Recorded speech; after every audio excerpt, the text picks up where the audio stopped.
Welcome to the Kentucky History Channel, where we strive to bring you all the Kentucky history content you want and you deserve. Kentucky is a part of all of us, and we plan on covering all the history we can, from Pike County to Fulton County, from Louisville to Harlan.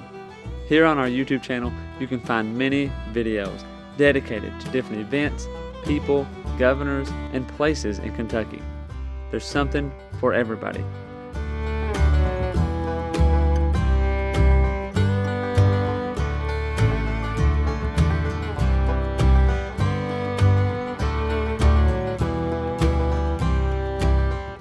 While you're here, if you like the channel, hit the subscribe button and the notification button so you get notified anytime new Kentucky history is available.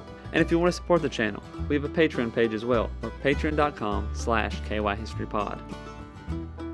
Welcome back to the Kentucky History Podcast. I'm your host, Jameson Cable, and with me is David Kirkpatrick. David, how you doing? Good. How are you? Doing pretty good. It's a nice, warm February 21st. Right. Here in Kentucky. I know it's been a warm winter, I got to say. Yeah, my children's dreams of a snow day are kind of slipping away. I was trying to be optimistic through December and January, but at this point, it's not looking good. Well, good. Well, I a while back at the end of January, I told my students, I said, "Hey, if we don't miss tomorrow, if we don't miss the next day of school, January 31st, I was like, this will be the first time I've never missed a snow day in January." Oh, wow. And we missed that day the next day. and so that still holds true, but it has been a not very white winter. Yeah, very strange. Here for 2013. I'll get the year in there too.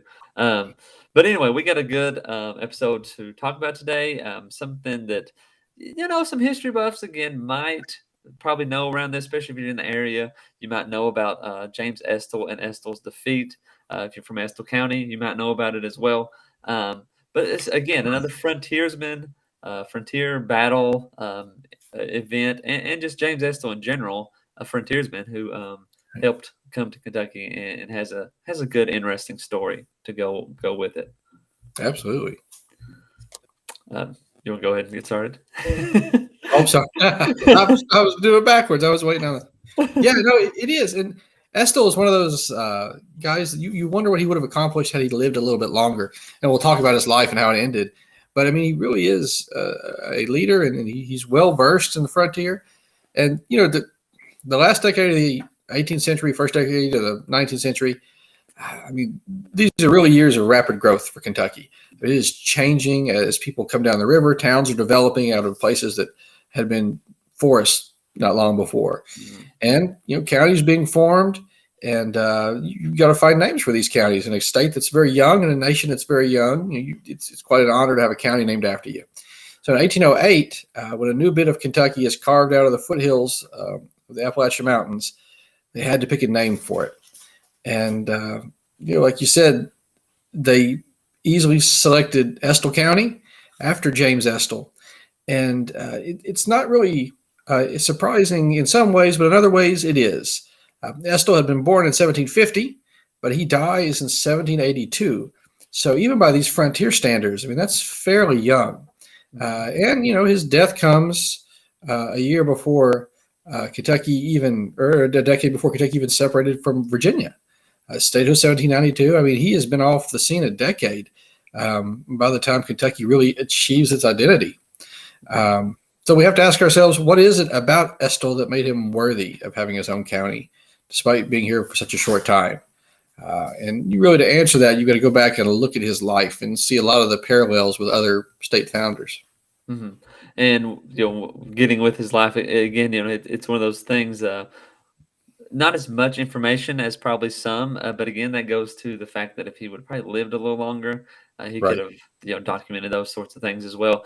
And when you're thinking of counties, and it's a bit of a stretch to say this, but, not too often do you have a county in Kentucky where the person was actually living in that county or so forth. And Estill, he didn't necessarily live in what is now Estill County, but he was very close.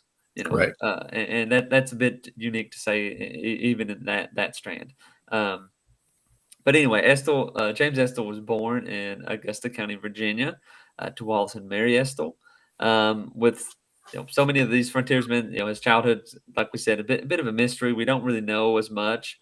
He did attend the Augusta Academy, which later became the Liberty Hall Academy after 1776, which is, actually quite impressive for, comparing these to other frontiersmen who had hardly any uh, formal schooling of any sort. That they kind of, what's the term?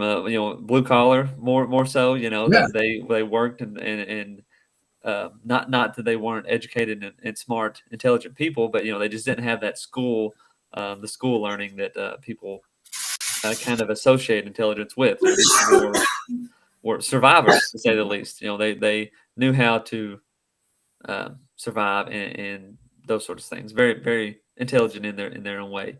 But Estill, he does get married in 1772 with I cannot remember his wife's name right off, and I don't know if there is even any documentation on that.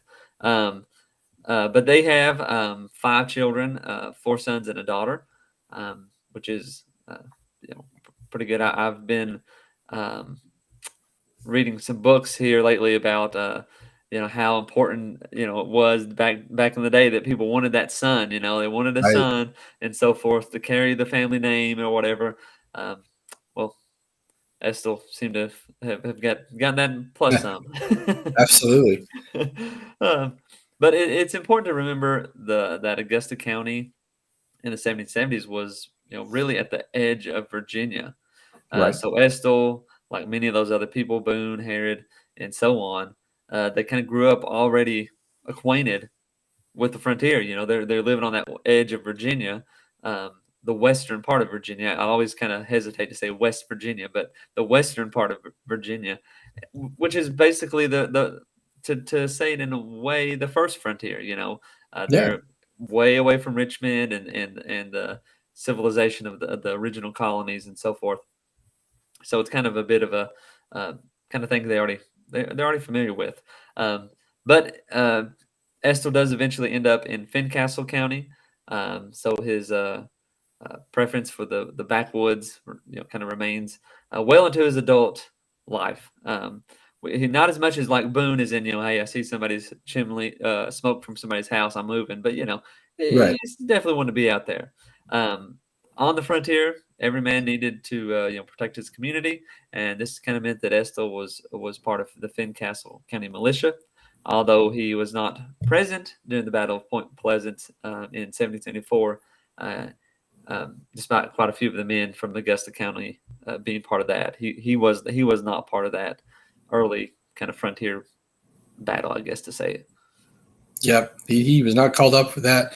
It's interesting too, though, because when you read about Boone and these guys, you hear about them getting kind of Kentucky fever when they're, out, in the war of the 7 Years' War, the French and Indian War, and war is an interesting way for people to exchange information. And I think, Estill, I don't know if he heard about that from people who were in the militia with him, or just by this point, rumors of Kentucky had flowed far enough east that it just, the bug bit. So he takes up the idea of moving to Kentucky. He's not quite as hard on or sold on the idea as other early settlers have been, maybe. The folks at Boonesborough and Harrodsburg, St. Asaph's, they explored Kentucky and settled there. He explores Kentucky, certainly, but really he stays in that area. He stays in, as you said, what we consider Western Virginia, and he's really familiarizing himself with the area before he makes that leap. And by 1778, so we're 4 years after Harrodsburg and 3 years after Boonesborough, he's living in Greenbrier County, which is a newly established county, and he's being a leader there. He's instrumental in leading the local militia, so he's certainly playing the part in defending the frontier. But he just couldn't seem to shed himself of the desire to be in Kentucky, and so finally he makes the jump. He leaves 2 of his children in the care of family members, which was common back then. On journeys like this, it's hard to imagine doing that. But, you want to establish a home first, and you realize you're going to a place that's pretty wild and woolly. So I guess it made sense. But Estill, his wife, and the youngest child settled at what would become, or what was at that point, Boonesborough.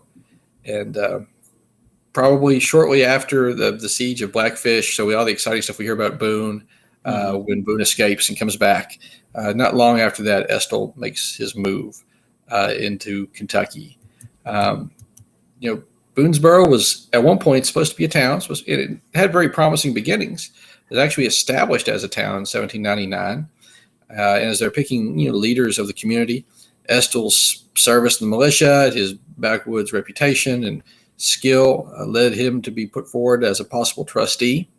So fairly impressive, again, as you said, for someone without that formalized learning.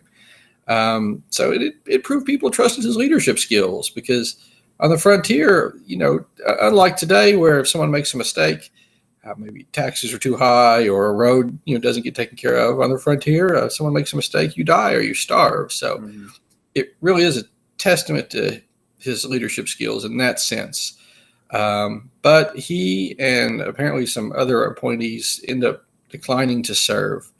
They were in the midst of a land dispute, which any early Kentucky settler was very familiar with. And he had his hands full at that time. So he ends up declining, but it certainly speaks highly of his reputation. Yeah. Yeah. Well, I was thinking about him leaving picking his kids. Obviously, he probably picked the older ones, but, it is kind of a hard conversation to say, hey, Mom and Daddy's going for a while. You two got to stay here. We're going to take this one with us. Yeah. But it had to be done. So, like the story goes, in 1779, Native American attacks and so forth lead the Kentucky militia to take some action, and around 300 Kentuckians, about 60 men from Boonesborough region, crossed into the Ohio River in May of 1779 and attacked the Shawnee village of Chillicothe, burning part of it, and more importantly, fatally wounding Blackfish. Estill was part of that group of men from Boonesborough, and group of that part of that 300 that went on the attack as well. By the spring of 1780, Estill had received a grant of 1,000 acres in what would be Lincoln County. At Estill Station, he built a small tannery, and he and his brother later founded a second settlement, Estill's New Station, about 2 miles away. Estill was one of the first justices of peace in Lincoln County, and he actually served that until he died, which, Lincoln County at the time was pretty large, but still pretty good duty, I guess. In January of 1781, Estill became one of the captains for the new Lincoln County militia, and quickly earned his stripes by participating in plenty of various actions, and even breaking one of his arms during the battle. Yeah, definitely not an armchair soldier. I mean, he's at the front. I'd love to know the story behind that too, of what he was doing. I don't know if he was shot or struck with some instrument, or fell off the horse, or what, but definitely someone who, stepped up when he needed to. Yeah, and comparing him to other, frontiersmen, Benjamin Logan, shot in the arm, had to race on his horse back to the fort. Plenty of rough wounds, I guess, over the time. Probably glad that you came out with just that and not more, but it's a dangerous place to be those early days. But that wound lingers with him. Of course, in January 1782, he's still feeling the effects of it, and so he's slowing down at this point a little. But the county is also changing; it's being divided, and like you said, Lincoln County is massive. At one point, stretching from the Virginia border all the way to the Tennessee River, so pretty big. But as it's getting smaller, the county is divided. His command is given to another officer because he's not able to serve at the time. And in March, when Estill and his men were away from the settlement, there were about 24 Wyandot warriors who were Confederates or allies of the Shawnee. And they kill a young girl. And we talked about this in an earlier episode at one point. They capture Monk, who was a man that was enslaved by Estill. And Monk really deserves a gratitude attitude because debt of gratitude. I hope I said that right. Yeah, he realizes what they're up against, and the Wyandots, begin interrogating him once they've captured him, and they're determined to figure out exactly how many men are in Boonesborough, what's their strength, can they attack it, and he exaggerates the settlement's strength, and he was so good at it apparently that the Wyandotte bought it completely, and they end up withdrawing. But Estill returns at one point. After learning of the attack, he and the company of men that were with him go in pursuit of the Wyandotte warriors.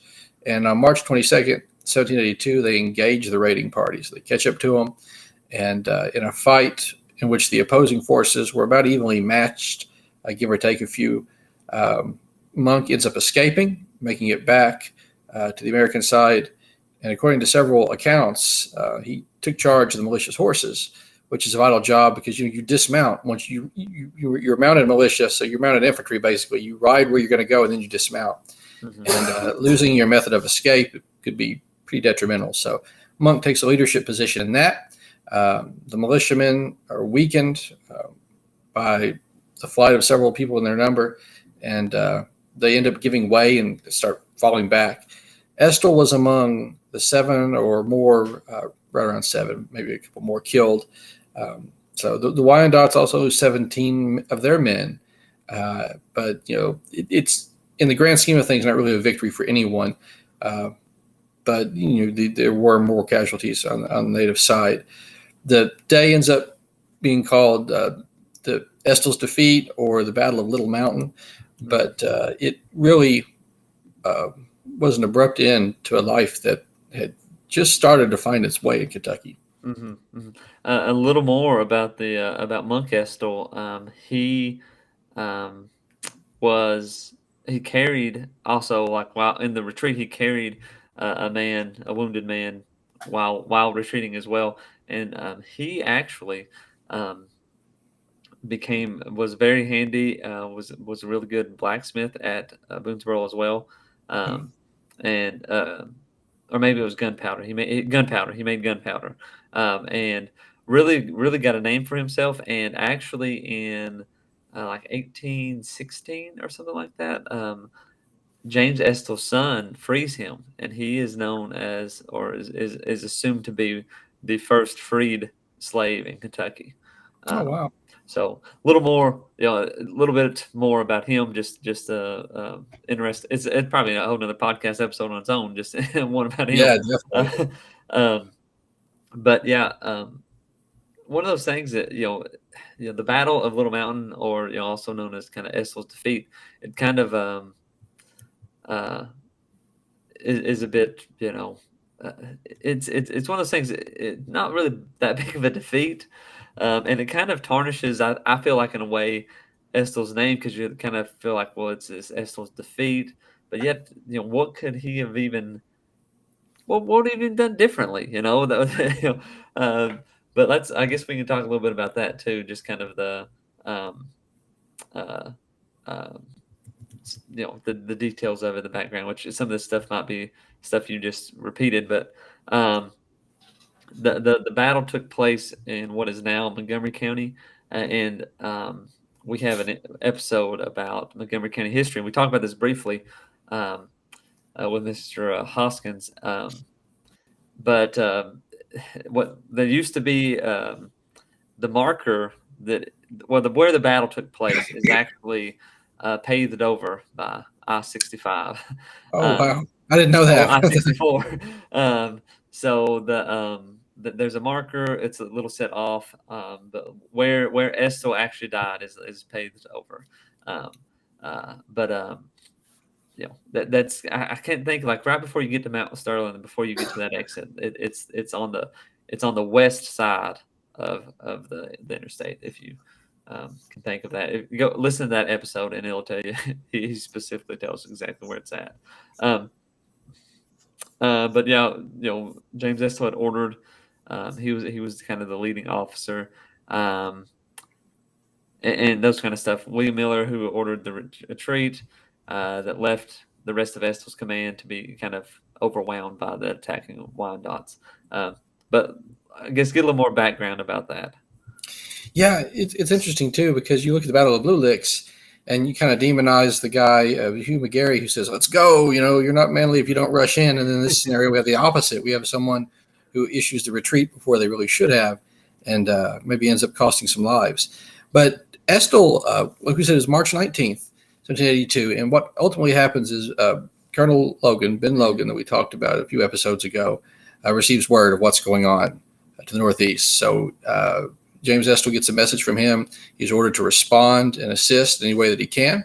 And they see signs of the Wyandotte War Party near Boonesborough as they're advancing. And there were empty canoes that they saw floating down the Kentucky River, that obviously carried someone at one point. And they end up gathering around 40 men from nearby settlements. Estill began searching the area to see what he could find because, again, the Wyandottes are retreating.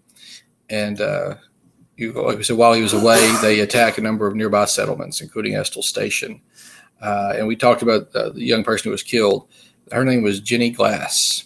And, Monk was captured in that encounter as well. So, it was devastating in a sense. It was smaller than a lot of other actions that took place. The loss of life was not as great, but I always remembered, because it was a child.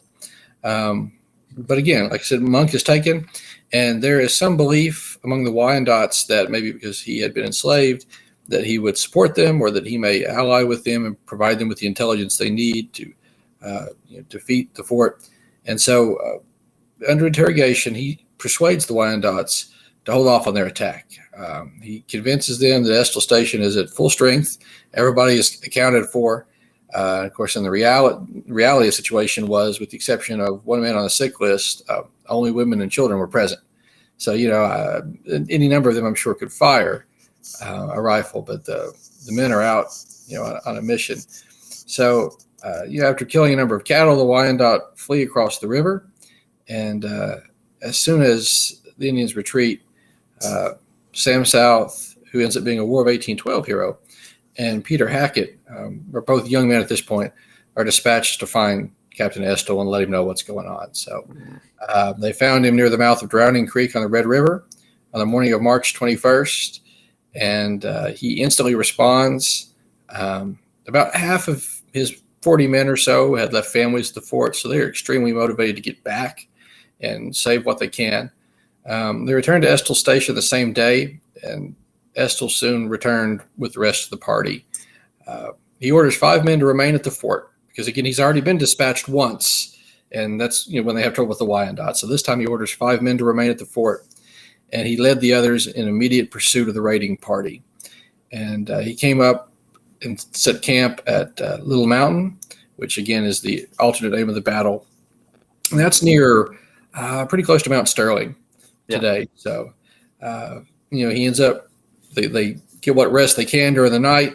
The next morning, as soon as they're able, they resume chasing the fleeing Wyandotte. And at this point, he's forced to leave behind 10 men whose horses were just too tired to continue. I mean, they've already been out on a mission because Colonel Logan sent them, and now they immediately responded, and there was just no way. So his force is shrinking as he goes, but they're finding fresh tracks. They're feeling confident they're going to overtake the Indians. And by the time they get there, there's about 25 men remaining. And that's when we really see the battle take place.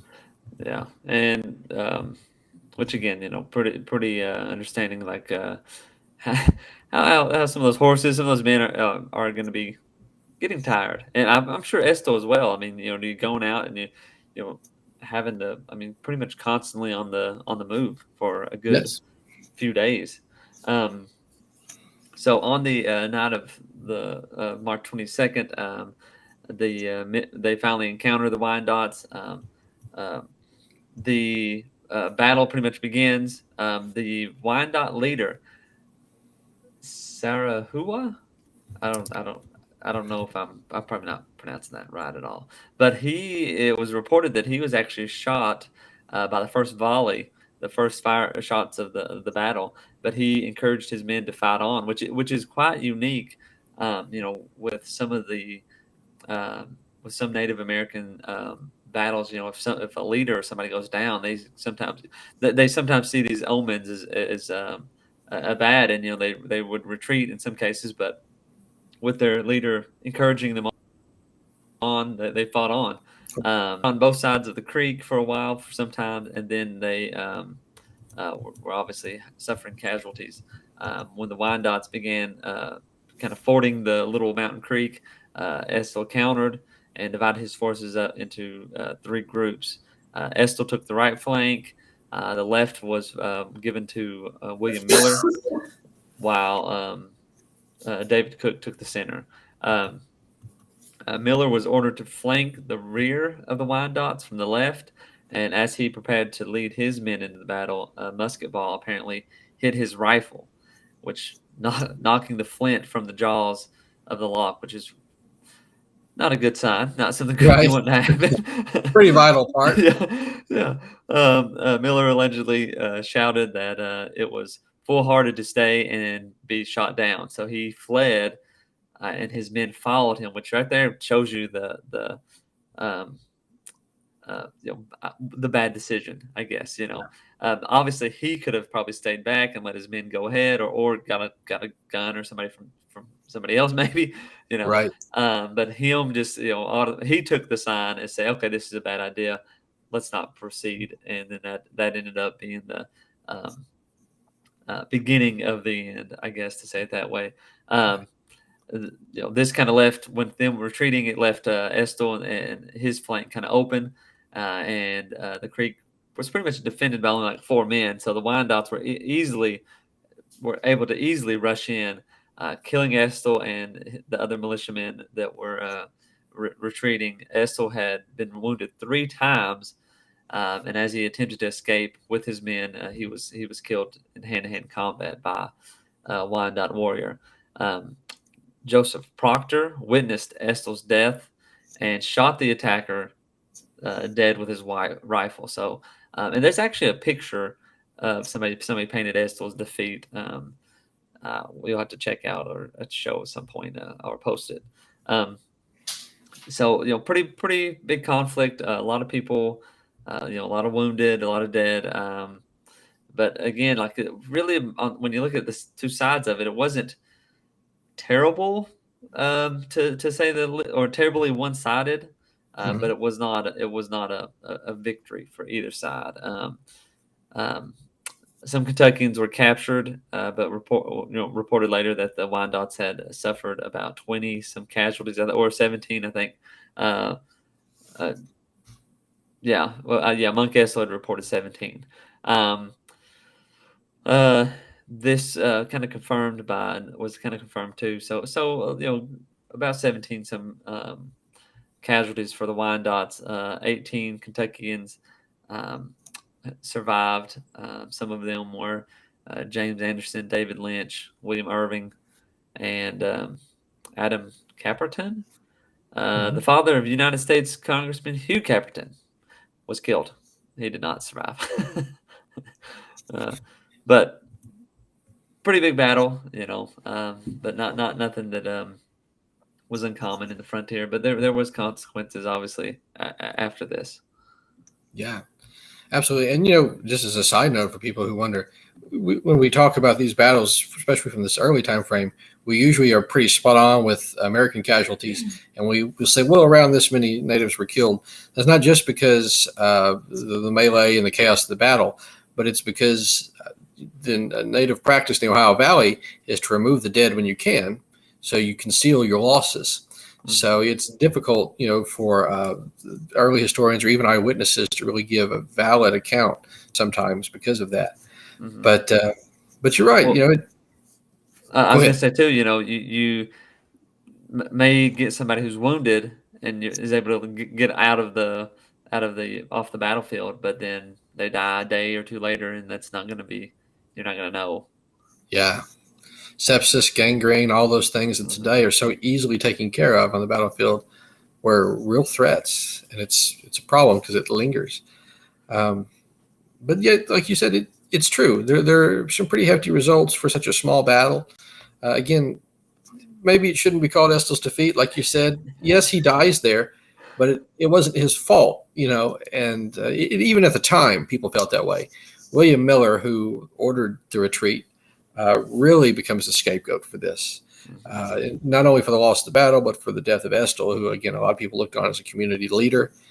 One of the survivors was named David Cook, and he reportedly threatened his life, to threaten Miller's life, 20 years after the battle. I mean, this had really affected him. So talk about a grudge. That's definitely holding it. But Miller, understandably, never really returned to Estill Station to defend himself against his accusers. That was probably wise. Yeah. There would have been a court-martial, but even if you're found not guilty, you've got to survive your neighbors, which probably would have been difficult.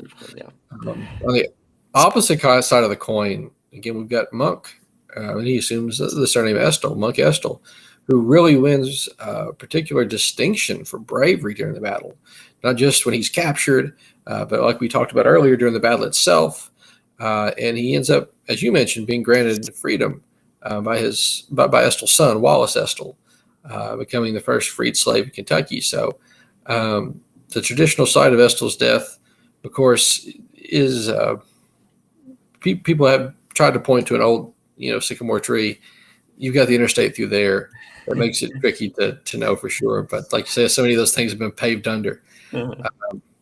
But, his influence is felt. And when it comes time to name a county from the really, I would say, short roster compared to colonies and states that have been around for a long time, Estill is an easy choice for these guys because they recognized his leadership and they recognized his sacrifice, even if his time in the state was pretty limited.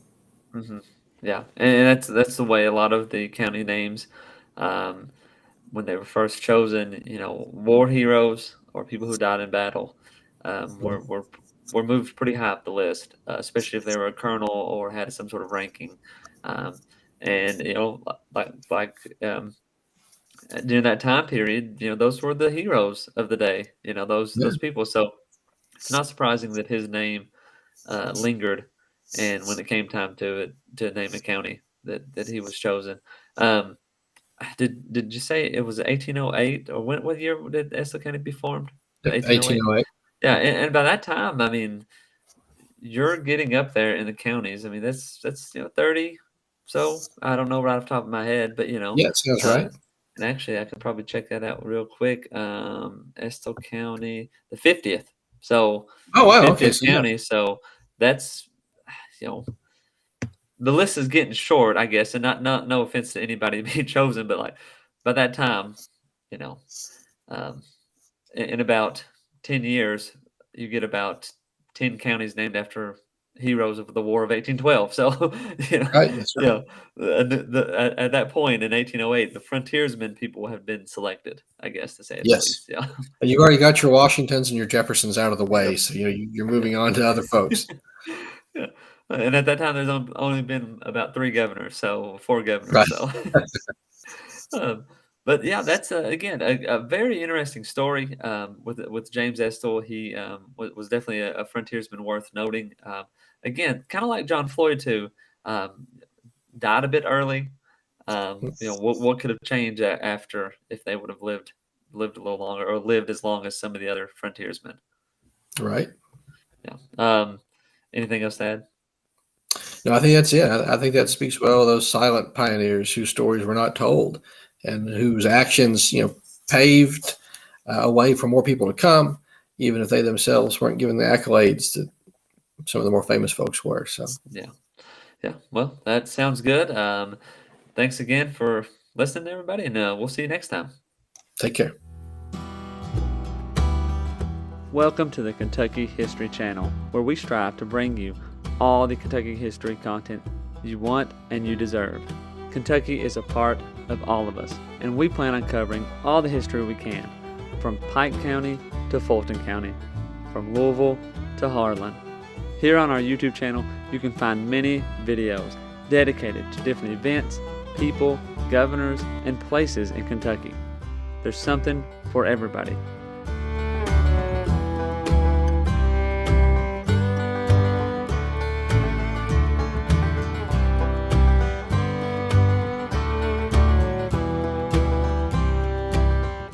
While you're here, if you like the channel, hit the subscribe button and the notification button so you get notified anytime new Kentucky history is available. And if you want to support the channel, we have a Patreon page as well, or patreon.com/kyhistorypod. You've probably heard about Daniel Boone, but what about the rest of the frontiersmen who came to Kentucky and settled? That's what we want to bring to the Kentucky History Channel. The stories of the untold, the stories of those forgotten. One thing to expect on our channel is great Kentucky content. Some stories that you've never heard of. The Night Riders, who began in western Kentucky. Bloody Monday, the riots in Louisville.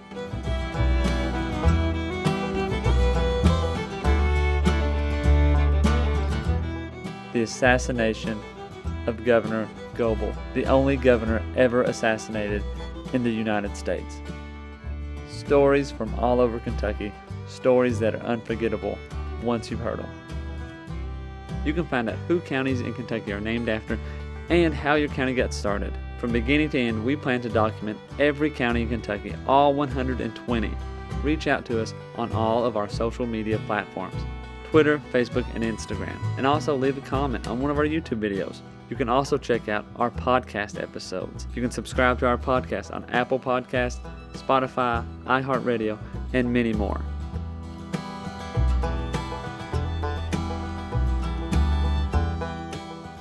We're always seeking to find more Kentucky history so we can bring it to you, the viewers, the listeners. We want all the stories and all the events from Kentucky's great history to be told and shared everywhere.